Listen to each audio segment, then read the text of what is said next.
अस्सलाम वालेकुम मेरे प्यारे दोस्तों। उम्मीद है कि आप सब लोग खैरियत से होंगे। तो कुछ लोग दोस्त हमसे बोल रहे थे, कमेंट कर रहे थे कि हमारा चैनल सर्चिंग में नहीं आता। तो उसके लिए हम आपको बता देंगे अपने क्या सेटिंग करनी है अपने चैनल के अंदर।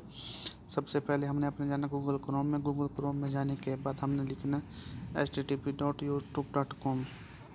तो जब यहाँ पे ये पेज आएगा तो सबसे पहले हमने यहाँ पे करना क्या है, तो ये यूट्यूब स्टूडियो दूसरे नंबर पे से क्लिक करेंगे।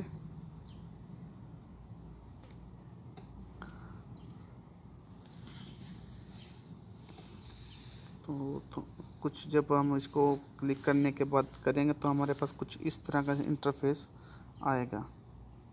ठीक है, तो ये देखिए सबसे पहले यहाँ पे चैनल का देख, फर्स्ट पे मोनोग्राम, फिर वीडियोस, एनालिस्टिक, कमेंट और ये एस और ये ऑडियो, और सबसे नीचे में देखिए यहाँ पे सेटिंग का ऑप्शन आया हुआ है। सबसे पहले सेटिंग पे यहाँ पे हम क्लिक करते हैं।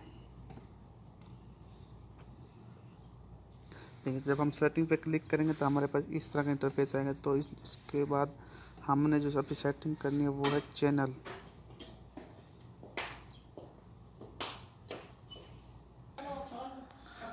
तो जब हम यहाँ पे पहुँचेंगे ना तो हमारे पास इस तरह का इंटरफेस आएगा। जब यहाँ पे अक्सर लोग ये कुछ भी नहीं लिखते, तो ठीक है, यहाँ पे कीवर्ड्स, तो अपने चैनल का जो भी तुम्हारा नाम है उसको नाम को यानी कई उसमें सेट चेंजिंग करके यहाँ पे 15-20 नाम डाल दिया करें ताकि आपका चैनल सर्चिंग में आए। तो अगर आपको वीडियो हमारी पसंद लगी हो, अच्छी लगी तो लाइक शेयर सब्सक्राइब लाजमी कीजिएगा। ओके, अल्लाह हाफिज़।